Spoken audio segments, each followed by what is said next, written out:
Previously on Drone Wars. It's the one thing they teach you fundamentally to do as an infantryman. Doesn't matter if you're a soldier, an NCO, or an officer. Intelligence preparation of the battlefield rules the day. I can't tell you how many times I heard a time and place of the enemy's choosing. A time and place of the enemy's choosing. Now, through robotic-enabled maneuver, it'll be a time and place of our choosing. Mm-hmm. So you just take everything we do, and this is why the United States is the best, I think, warfighting machine the world's ever seen.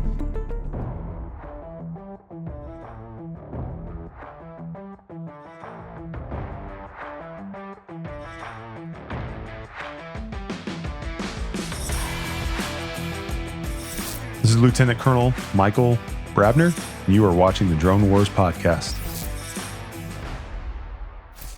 So have you seen recently Ukraine announced they're going to build, or they're deploying a drone line, 10 to 15 kilometers, 5 regiments are basically going to be equipped to the teeth. Mm. And the whole idea is that you don't have a flot anymore. You're going to have a floor and then a flot. So it's like, before you even get to us, you have to make it through 10 miles of good luck. Surveillance, recon drones, loitering munitions, FPV strikes. Yeah. I mean, you name it. I mean, that is like, World War I on steroids almost now too. Yeah, You're going to have this like incredible no man's land because of all the systems we're going to be fielding. Yeah, it's going to be biblical, right? So how do we fight differently than Ukraine, right? Yep. What does Ukraine not have that we have? And that's like the joint firepower from all our service branches, all the way from the sea, the depths of the ocean, all the way, to space and everything in between.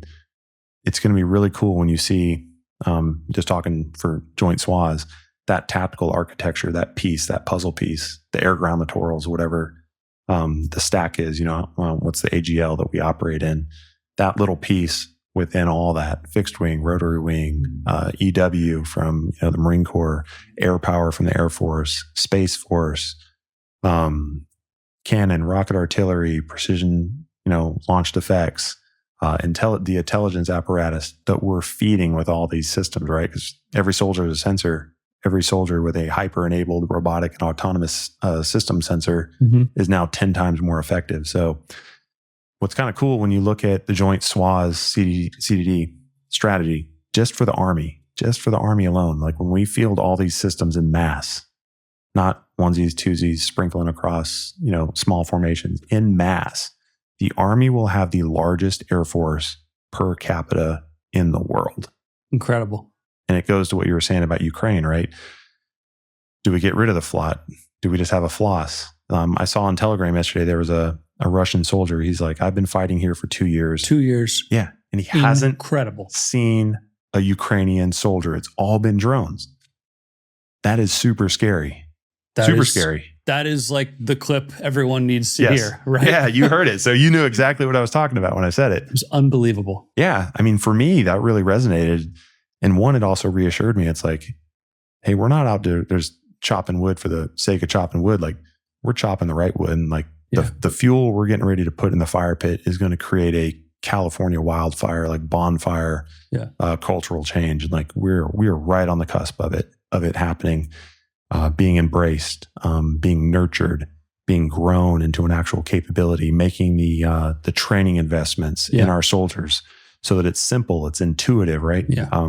We always say the tactical is the trainer. I grew up in tank ammo at Picatinny. For every tactical training around, you can't be shooting depleted uranium at TRADOC installations, right? So you have to have a trainer.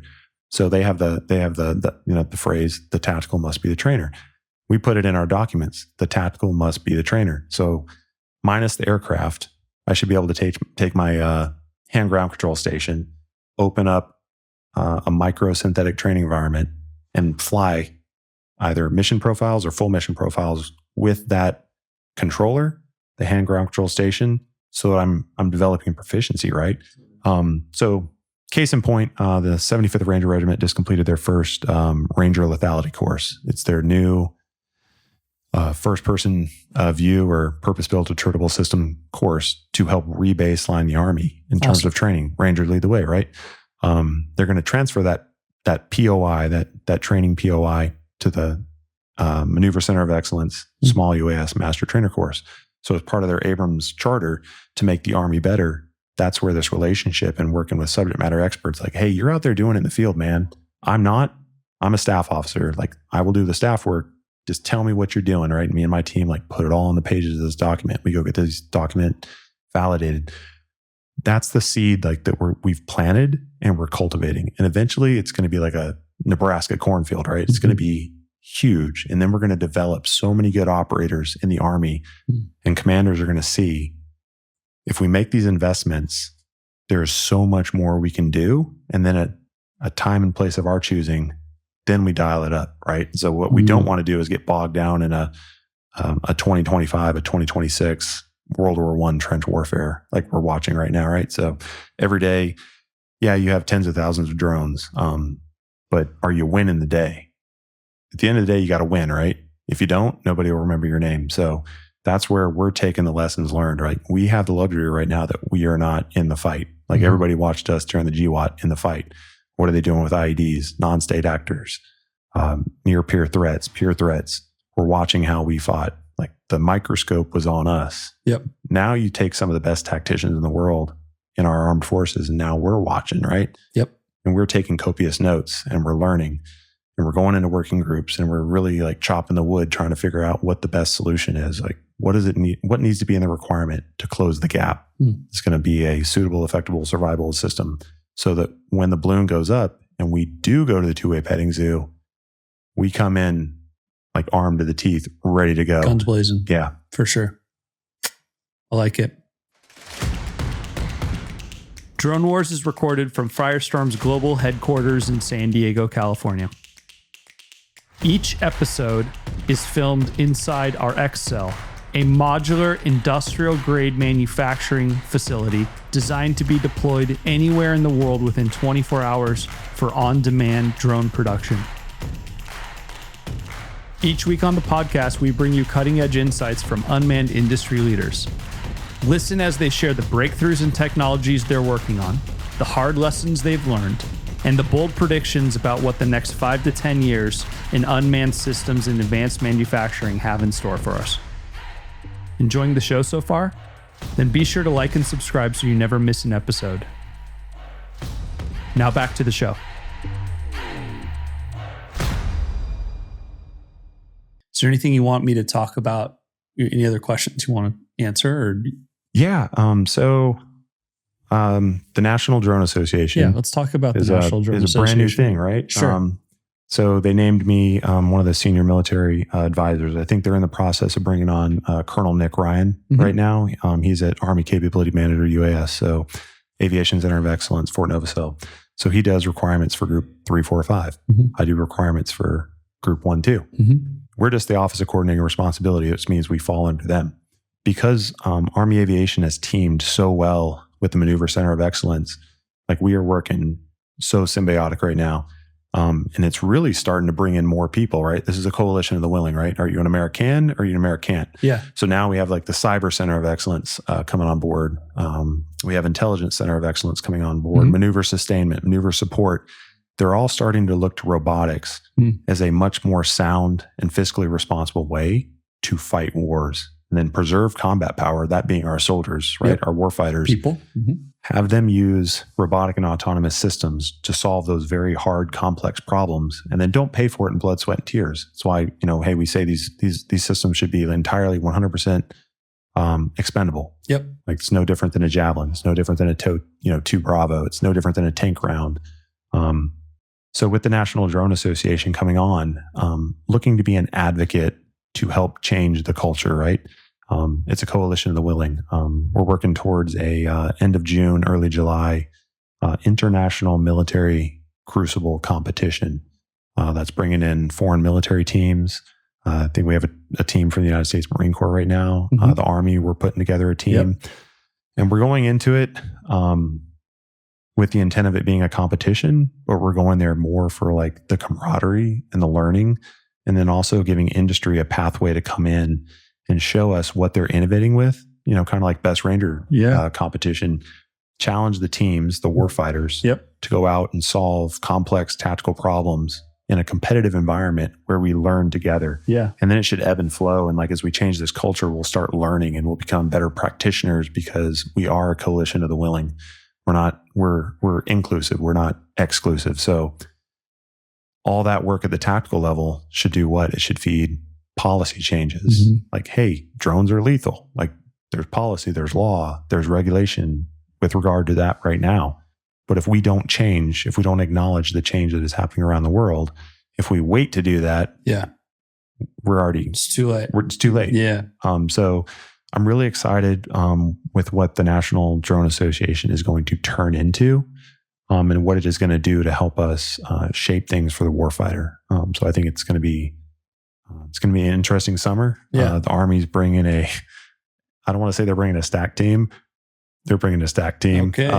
So it's going to be really fun, and there'll be the historic inter-service rivalry, and then I hope it grows too, right? And I also hope one thing our Army and our service branches need to do is we need to recruit talent. So if I was young and I was listening to this podcast right now and I was out ripping sticks on FPVs and stuff, I'd be like, did that old lieutenant colonel just say that we're going to have drones in the military?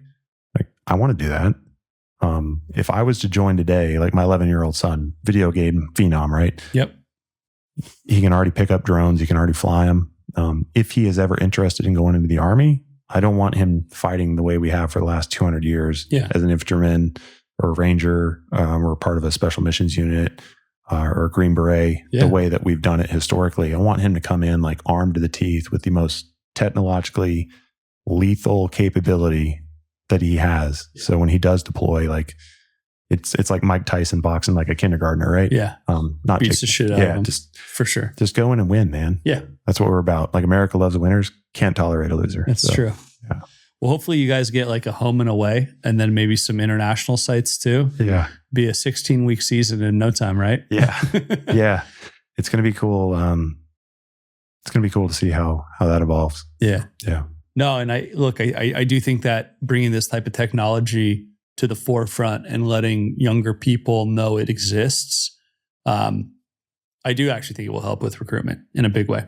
There's a lot of people who love technology and love solving problems and working with their hands, and are good at video games. Yeah. And maybe they haven't felt like there's a place for them, and there clearly is now. I mean, Ukraine and Russia is case in point in that, right? Yeah. So, the next couple of years will be really interesting as we hopefully allow for, less of the cognitive load to sit on the operator, and maybe the operator's more on the loop. Yeah. You know what I mean? That's probably where we need to be skating too, because that's where the puck's going. But, having sold stuff to the government for 10 years, it can be hard to get that institution to do stuff. Yeah. And so kudos to you for putting your nose to the grindstone there for 2 years to make this happen, because people, if you're not looking at Telegram or on Reddit or on Twitter every day, maybe you don't know how big of a problem this is. But if you do, and you understand how it took a lot of work to move the ball down the field with this stuff, it's so incredibly needed. Yeah. It is one of the things that mission wise for us is super crucial, right? It was always wow, look how well ISIS used DJI drones, right? They used asymmetrical drones en masse against, the best trained, best equipped SOF units in the world. They did a pretty good job for a number of months before the jammers came out. Yeah. Now just look at Ukraine and Russia. It's 300,000 drones a month. And the numbers are going to keep going up. Yeah. So how do you truly bring what used to be an asymmetrical technology to big army? And it's needed, man. So I thank you for doing all that work. Yeah. One of the principal tenets or, specified tasks for any acquisition officer is to manage the industrial base. Yeah. Although I'm not attached to a program executive office, I'm still an acquisition officer on assignment to the Maneuver Center of Excellence in Robotics Requirements Division. The way I do that and own my piece, do more than my fair share of the task, is through requirements and exploiting the seams and the gaps that exist and upgrading the requirements. So we don't have program lines that go out 5, 10, 15, 20 years that face obsolescence, and, the users hate it. And it just, you hit a point of diminishing returns. Like every bullet fired, there's tracer burnout for it, right? So if we can keep loading the gun with updated requirements that are validated and they're sound and they're based in common sense and they close gaps that our formations face that need to be closed in order for them to get back to that, not just parity. We fight at decisive overmatch. Like we never fight parity. You do not go into a fight as a fair fight. Like I learned that as a young man, right? Yeah. You don't go to a fight if you know you're going to lose. Like go get your buddies and then go, then go chop wood. This is no different. So I think if you're in industry, we were just talking about it at the UAV summit down the street when I briefed about 2 hours ago. Industry is really excited to have this opportunity. And it goes back to the precedent that was established by the Chief of Staff of the Army. Raven and Shadow weren't cutting it. So like he foul swooped, like adjudicated, you are excommunicado. Yep. Start over. Hey, look who's poised right now with requirements documents to meet that need and then keep meeting that need by feeding the beast. That's what we're going to do. And I hope others catch on to that and it becomes contagious. And then we kind of change the system from within because the system's not broken. No. It goes back to don't expect what you fail to inspect. We have a lot of failed inspections right now because people aren't chopping the wood, right? Yeah, when you show people what you've done, I think that's when it will start to change. You know what I mean? Yeah. The DoD always has to see things to believe it. Yeah. And so you'll have that inflection point here pretty soon, I think. I think so. Yeah. And super humble. My team's really humble. They always say, hey, sir, like we can't keep up with you. And I was like, well, just the fact that you're trying to keep up with me speaks volumes of your character, right? Keep running though, bud. Yeah. I'm not hard on them. I'm not a tyrant. I'm not toxic, but success is contagious. Like winning is contagious. Yeah. And when you start winning, you build a team around that. Every championship team in the history of teams has been built around that winning attitude. And others are taking notice of that, and they want to win too. They want to win too, for sure. It's inherent in our DNA as Americans. So, very optimistic to what the future holds. Great. So, if people want to find you online or get in touch, do you have LinkedIn, Twitter, email? What's the best place to come find you? Yeah, I am just on LinkedIn. I'm not on any other social media. I'm on Twitter, but I don't. I'm what's called a scroll troll. I never I never comment. I just absorb, right? He lurks. I lurk in the shadows. Mostly LinkedIn. That's where I do a lot of my professional communications, a lot of liaisoning with industry. And it's been a really good tool to tell the requirement story because I've never seen the requirement story told by anybody. Mm-hmm. So that's what I've tried to do with LinkedIn is it's not about me. Occasionally I'll post about, doing something in my personal life, but that's not what it's for. It's for a professional outreach, and then also to do every soldier is a sensor. It's an information pool. So the things I have learned from meeting folks across industry that are working on new innovative tech, solving solutions that I would have never met if I wasn't out there, in the interwebs. Yeah, learning who they are, what they're passionate about, and what they're trying to do for the warfighter, and then offering them a pathway to come in and talk to us. Like, hey, what are in your requirements? Or, wow, like, holy crap, Dan, we didn't even know you were doing that. Like, tell us more about that. And then that's how the requirements refresh process is supposed to work. Yep. So yeah, that's how I can be found on the internet. I love it. LinkedIn. Yeah. Yeah. Don't knock on my door, please. Don't come find me. Yeah. Look for Brabs, guys. Yeah. Yeah. Thanks for listening to the Drone Wars podcast. Each week, we bring you fascinating conversations with leaders shaping the future of air, sea, land, and space technologies. Catch new episodes every Tuesday wherever podcasts can be found. Until then, we'll see you next time.